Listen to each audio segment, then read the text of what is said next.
नारायणगाव शहरामध्ये मुक्ताईकडे जाणाऱ्या रस्त्याच्या कडेला व्यावसायिकांनी दुकानाच्या बाहेर आपला व्यवसाय थाटल्यामुळे काही अंशी रहदारीला अडथळा होतोय। व्यापारी ग्रामपंचायत यांनी संयुक्तपणे रहदारीला अडचण होणार नाही याबाबतची खबरदारी घेणं गरजेचं आहे। व्यापारी मंडळींनी सुद्धा आपला व्यवसाय जेणेकरून दुकानातच होईल याबाबतची काळजी घेऊन सहकार्य करणं अपेक्षित आहे। या संदर्भामध्ये नारायणगावचे सरपंच योगेश पाटे काय म्हणतात तेही ऐकूयात। ब्युरो रिपोर्ट, विघ्नर टाइम्स।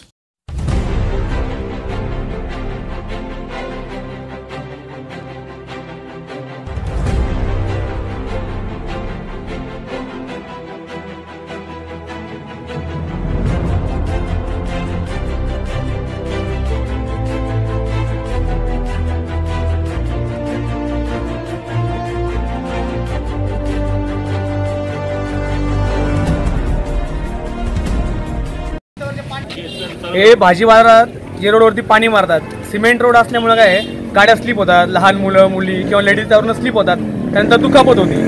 अशा गोष्टी व्हायला नकोय बस। पण रस्त्याच्या जे दुकानदार आहेत त्यांनी त्यांचे व्यवसाय रस्त्यावर थाटले, त्याच्यावर काय सांगा? जे दुकानं रस्त्यावरती आलीत त्यांना 4 फूट जागा दिली आहे ग्रामपंचायतनी सगळ्यांच्या संमतीने।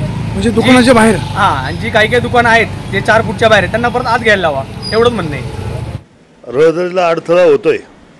आपण मागही ग्रामपंचायत निवडणूक झाल्या त्यांना आपण ते मार्किंग पण करून दिलं होतं, परंतु काय होते काही व्यापारी रस्त्यावर येतात। हे तुमचं म्हणणं अगदी योग्य आहे आणि त्यांना एवढंच आवाहन करू इच्छितो की आपण सगळ्यांना त्रास, तुमचाही धंदा आला पाहिजे, लोकांनाही त्रास नाही आला पाहिजे। देवीकडे जाणारे भाविकसुद्धा भरपूर असतात, त्यांनासुद्धा रहदारीचा त्रास न व्हावा हे जर आपण सगळ्यांनी पाहिलं तर ते सगळ्यांसाठीच योग्य असेल आणि चांगलं असेल।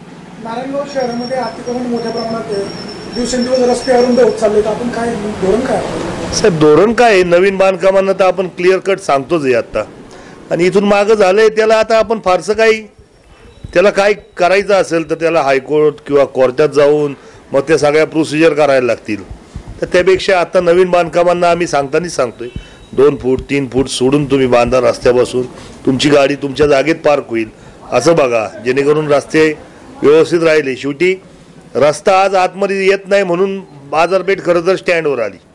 अजूनही आता पूर्वेला आपल्या बायपास झालाय, मग बाजारपेठ कदाचित रस्ते तिकडे मोठ्या प्रमाणात झाले तर बाजारपेठ अजून पूर्वेला जाईल। यापेक्षा हाही ह्या बाजारपेठेत आता सगळ्यांनी जर सहकार्य केलं तर हाही असंच मार्केट आपलं नारायणगावचं कायम राहील आणि लोकही भरभरून आपल्या बाजारपेठेला येतील। जुन्नर बस स्थानकाच्या बाजूचा जो रस्ता आहे, रस्त्याच्या दोन्ही बाजूने एकाच्या बाजूने दुकानदारांचा माल बाहेर असतो, त्या बाजूने प्रवासी गाडी उभी असते, रहदारीला तिथे अडचण होते।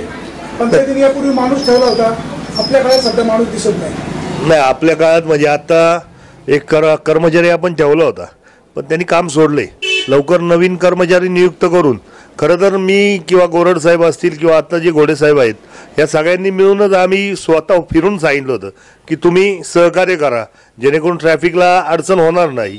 आणि त्यासाठी परत एकदा आपण सगळ्या व्यापाऱ्यांना किंवा जे त्या गाळ्यांमधले व्यापारी आहेत त्या सगळ्यांना आपण परत एकदा फिरून सांगू, नोटीस देऊ, जे जे शक्य होईल ती सगळी जबाबदारी आपण घेऊ। लवकरात लवकर तिथं माणूस आपला ग्रामपंचायतचा कर्मचारी तिथं उभा असेल।